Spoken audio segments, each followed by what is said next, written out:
توفي اليوم الفنان أحمد قنديل في الساعات الأولى من صباح اليوم عن عمر ناهز 36 عاما.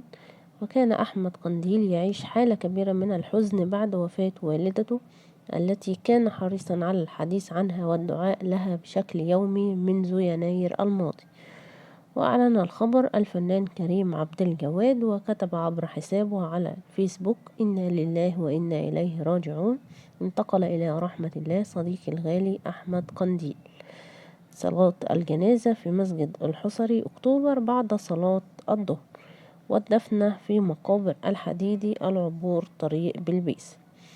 أحمد قنديل ممثل شاب من أبرز أدواره مشاركته في مسلسل الاختيار 2 وتقديم دور الشهيد إسلام مشهور. أحمد قنديل حاصل على بكالوريوس نظم ومعلومات سنة 2008 في